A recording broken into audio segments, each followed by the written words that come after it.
Ano tong lugar na to? Ang aking espesyal na tambayan. Special? Oo. Special to kasi. Nandito ako pag gusto ko mapag-isa. Pag may problema ako, gaya nung namatay si Mama. Yung sa kuya ko, pati kay Sunshine, nandito ako na.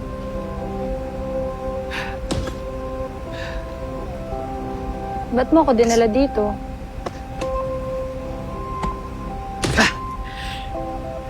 Kasi gusto ko kilala mo kung sino talaga.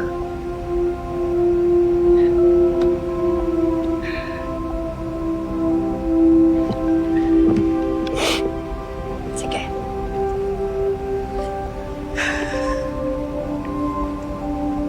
Bakit ka nagsundalo? Yan kasi yung pangarap ni Kuya. At ako bilang idol ko yung kuya ko,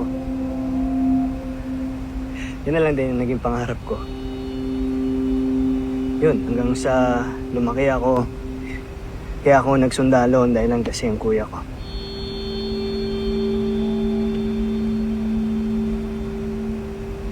Hindi mo pa talaga nakikwento ko yung nangyari sa kuya mo. Nung bata kami, nakidnap kami ng mga sindikato. Promise ko sa'yo, tapos tayo dito. Sige. Hanap lang ako ng kwento, tsaka pwede natin madaanan. Tapos, nung sinusubukan namin,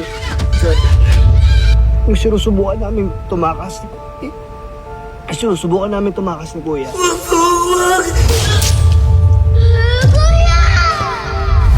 Napatay siya ng sindikato. Parang nangyari kay Sunshine. Kinuha ng mga sindikato.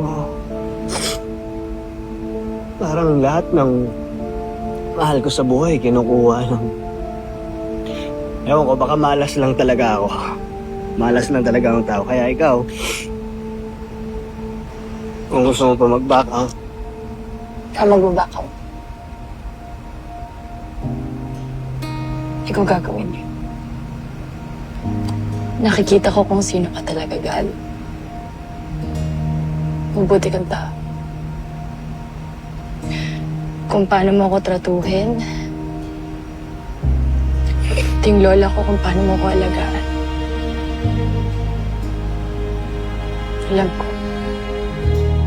Nakikita kita. Pangako. Hindi ako mawawala, Gal. Dito lang ako. pangako,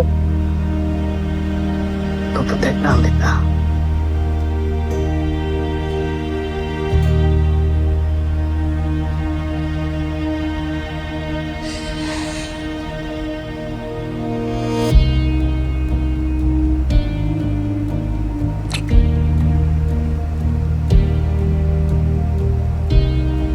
Sealed na promise yan, ha? Pangako.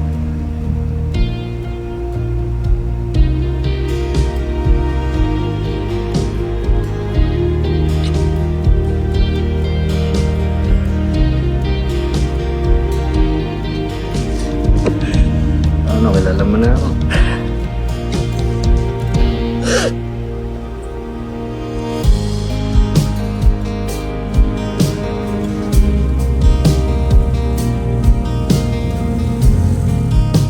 Uy, Galo, parang sinasadya mo yung preno. Yumakap ka kasi para sa'yo. Kainis ka. Kunyari pa, gusto rin naman. Pag-focus ka dyan. Ako bahala sa'yo. Lumapit ka lang.